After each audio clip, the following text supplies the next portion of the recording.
Welcome to my channel. இன்றைக்கி நம்ம பார்க்க போகிற ரெசிபி மீன் குழம்பு எப்படி டேஸ்ட்டாக செய்யலான்னு பார்க்கலாம். அது மண் சட்டி எடுத்து அதில் நல்லெண்ணெய் ஊற்றிக்கலாம். நல்லெண்ணெய் நல்லா காஞ்சோன்னா கொஞ்சமாக வெந்தயம் போட்டுக்கலாம். இப்போ 4 பச்சை மிளகாய் போட்டுக்கலாம். ஒரு கைப்பிடி சின்ன வெங்காயம் போட்டுக்கலாம். போட்டு இது நல்லா எண்ணெயிலே நல்லா வதக்கி விட்டுக்கலாம். நல்லா சின்ன வெங்காயம் நல்லா எண்ணெயிலே வதங்கட்டும். இப்போ நான் 2 தக்காளியை மிக்ஸி ஜாரில் போட்டு நல்லா அரைச்சி அதை ஊற்றிக்கிறேன், அதோட பேஸ்ட்டை. அதுவும் நல்லா எண்ணெய் பிரிஞ்சு வர வரைக்கும் நல்லா வதக்கலாம் எண்ணெயிலே.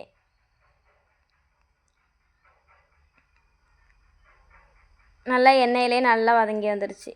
ஒரு லெமன் சைஸ் புளியை நான் தண்ணியில் கரைச்சி வச்சுருக்கேன். அதில் கொஞ்சமாக மஞ்சள் தூள் போட்டுக்கலாம். கொஞ்சமாக காரத்துக்கு ஏற்ற மாதிரி மிளகாத்தூள் போட்டுக்கலாம். இப்போ மல்லித்தூள் போட்டுக்கலாம். 3 டேபிள் ஸ்பூன் நான் போட்டிருக்கேன். ஒரு கைப்பிடி உப்பு போட்டுக்கலாம். போட்டு இதை நல்லா கரைச்சி வச்சுக்கலாம். இப்போ வெங்காயம் தக்காளி நல்லா எண்ணெய் பிரிஞ்சு வதங்கினதுனா கொஞ்சமாக கருவேப்பிலை போட்டுக்கலாம்.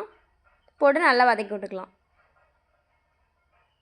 நல்லா எண்ணெய் பிரிஞ்சு இந்த அளவுக்கு வந்தோன்னா நம்ம கரைச்சி வச்சுருந்த புளி பேஸ்ட்டை இதில் ஊற்றிக்கலாம். ஊற்றி நல்லா மிக்ஸ் பண்ணி விட்டுக்கலாம். இது நல்லா கொதிச்சு வரட்டும். இப்போ இது நல்லா கொதிச்சு வரட்டும். அதுக்குள்ளே நம்ம ஒரு பேஸ்ட் ரெடி பண்ணிடலாம். அதுக்கு கொஞ்சமாக தேங்காய், சின்ன வெங்காயத்தை மிக்ஸி ஜாரில் தண்ணி ஊற்றி நல்லா அரைச்சி அதோட பேஸ்ட்டை ஊற்றிக்கலாம்.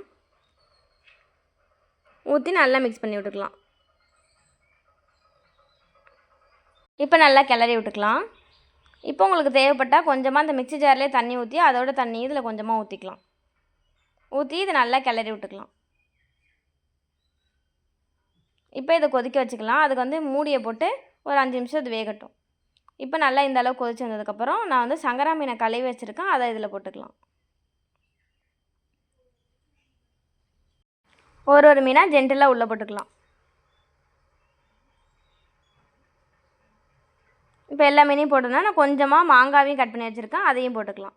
மாங்காய் போட்டால் மீன் குழம்புக்கு ஒரு நல்ல ஃப்ளேவர் கிடைக்கும். போட்டுட்டு கொஞ்சமாக கருவேப்பிலை, கொத்தமல்லி போட்டுக்கலாம். போட்டுட்டு இதை லைட்டாக மிக்ஸ் பண்ணி விட்டுக்கலாம். மிக்ஸ் பண்ணிவிட்டு மூடி போட்டு நல்லா 2 கொதி வந்தோன்னா அடுப்பை ஆஃப் பண்ணிடலாம். அவ்வளோதான், கம கமன்னு மீன் குழம்பு ரெடி ஆகிடுச்சு. இந்த வீடியோ உங்களுக்கு பிடிச்சிருந்துச்சின்னா லைக் பண்ணுங்கள், ஷேர் பண்ணுங்கள், சப்ஸ்கிரைப் பண்ணுங்கள்.